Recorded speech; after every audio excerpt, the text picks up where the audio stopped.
The India VIX or volatility index has been in several market discussions recently, and I've also been asked about it. Haven't we reached levels that are associated with previous market tops? Now, just because you've dropped to 12% odd on the India VIX, people are beginning to think that, this is it, it's done. And probably that comes without having a historical perspective of how things can map out. Now, that doesn't mean you cannot get a market top at 12 or 15 or so. There's no particular given level at which you should get a market top. But let's just see history. If you go all the way back to 2008, prior to that you had readings which were below 10%, then they moved up. This is of course the direct NSE data. If I actually open and this, because you see this erraticness in data which later smoothened out, and I used to plot the VIX based on the actual call price calculation on the options calculator prior to this, so I had that data as well. So you have very low readings prior to this period, and then you had this big high, and then subsequent to that you've either fallen back to a level in the range of around 14-15. So down here this is around 14.8, and so we had couple of market highs that were associated or came in after we reached that level, say here or here. Okay, and then some of the other major highs like this one around 2008 came in the single digits. This one, and after that in 2015.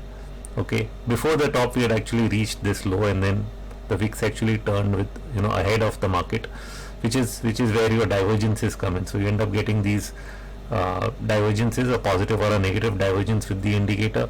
So sometimes a higher high in the market doesn't lead to a lower low in the VIX reading, but the low reading is like, okay, your early warning. Now, did it work here? No, but many of these tops after 2018 could have been closely associated with the low VIX reading.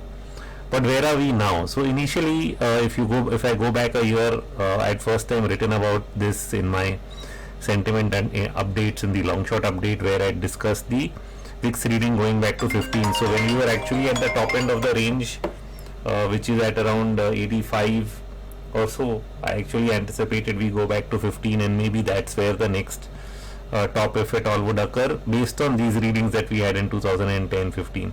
But when we got there, we didn't really get any major top. In fact, we were just at the end of the third wave, and then after that the markets bounced around a little bit, and then they again continued higher. So if you actually look very closely, what has happened here, you had a low reading near the 15, and then the market and the VIX both went up, which could have been a negative signal.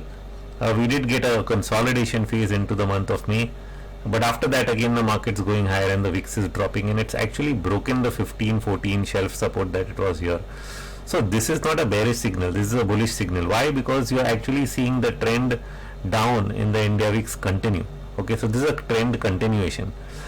So moment you've broken this one support, where are you going to go? Naturally to the next one. Where is the next one? The next one is at around 9.25 is an average. I've just drawn a line based on where close to where most of the previous lows were.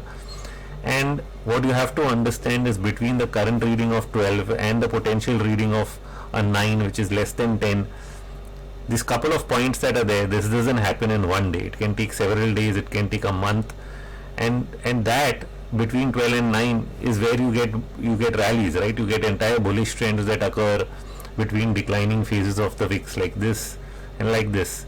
And so markets do get bullish, and so till you really have a low point which is equivalent to maybe to a previous low, and sometimes even a negative divergence, till that point of time you don't really have a meaningful top in the market. So simply looking at, oh, VIX is down to 12, it's very low, it's going to crash, is completely an illogical way of looking at the market. You have to reach some level that is relevant from the past, and then sometimes, like I said, you may even get a divergence. And right now what you're seeing is the market going up and the VIX falling. So the VIX is actually in trend. It's moving from that 15 support level which it has broken towards the next support level which is closer to 10 or 9. And so till we really get there, we should probably stay on a risk on mode, is what I think the VIX is actually indicating.